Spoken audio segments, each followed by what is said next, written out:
9 former CDC directors don come out blast Health Secretary Robert F. Kennedy Jr.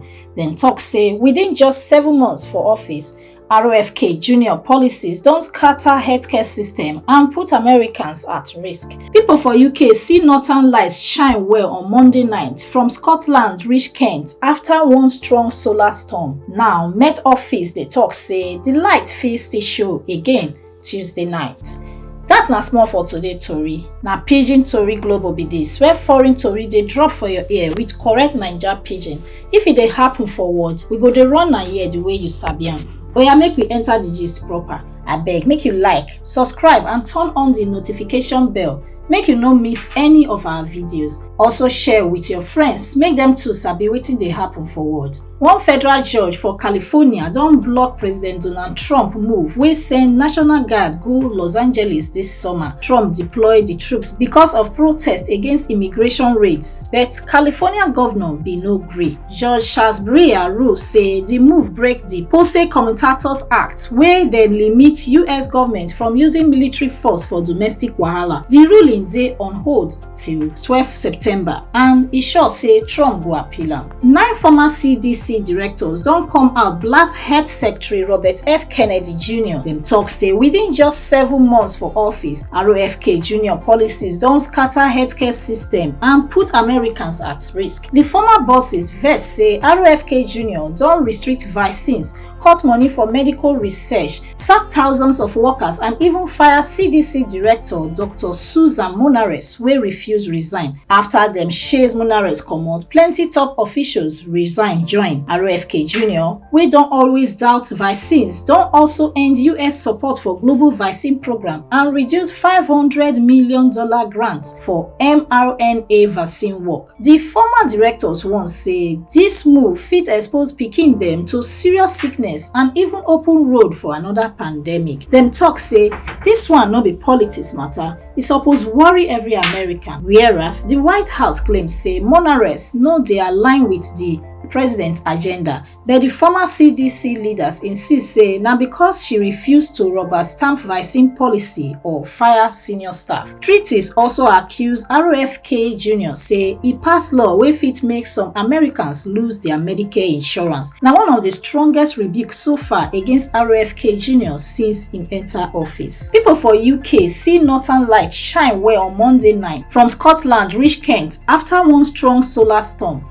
Now, Met Office dey tok say the light fit still show again Tuesday night. Satellite don catch say one coronal mass ejection from the sun send plenty solar energy enter Earth's atmosphere, join with oxygen and nitrogen, na im cause the purple, green, red colors wey show. The Met Office Space Weather Center even talk say the storm fit reach G4 severe for the G1 to G5 scale, wey mean say more people across UK fit see am with naked eye. But weather go spoil show for many people Tuesday night because heavy rain and cloud go cover England, Wales and Northern Ireland. Na Scotland people go get better chance since sky clear pass there. Light pollution fit still block view, but anybody wey no fit see am with eye fit try camera. Dem say just use night mode, off flash and set exposure around 3 to 5 seconds, plus hold phone or camera steady. Since August 18, when Ukraine leaders meet United States President Donald Trump for White House summit, Kyiv European and regional allies don begin arrange commitment for Peacekeeping Force. The plan na to send the force enter Ukraine once ceasefire finally hold for the war wey Russia start 3.5 years ago. Leaders believe say the peacekeepers go help maintain order and protect civilians after fighting stop. American Vogue don confirm say Malle go take over as new editor-in-chief after Dame Anna Wintour waka comot from the seat wey she don dey hold for 37 years. Chloe, wey be 39 years old, don dey work for Vogue since 2011. E start as social editor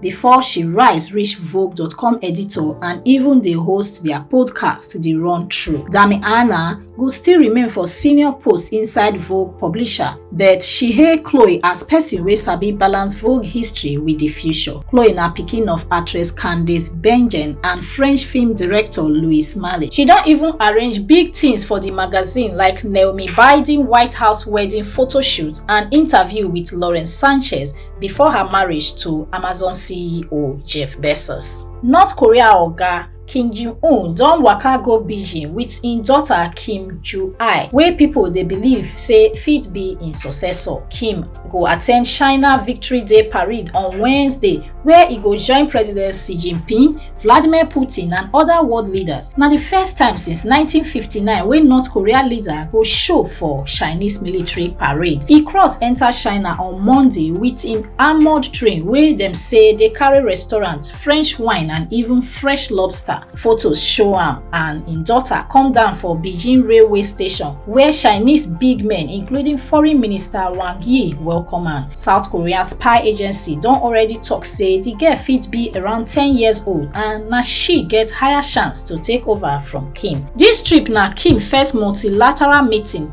E still rare for am to travel abroad. Last time wey e come Beijing na 2019. Like im papa and grandpapa, Kim still dey keep the tradition of train waka. Burkina Faso government don pass new law wey ban homosexuality for the country according to state broadcaster. Anybody wey dem catch guilty fit spend between 2 to 5 years for prison. The draft law pass on Monday without single opposition as all 71 members of the transitional government vote to support am. This transitional government dey rule since military takeover for 2022, wey later bring current President Ibrahim Traore enter power after 2 coups. The new law don already spark international concern, but for Burkina Faso side, government dey defend am as part of their cultural and moral stance. For ground, human rights group dey fear say the law fit increase discrimination and problem for LGBT community. World Boxing don announce last month say all women wey wan compete for the championship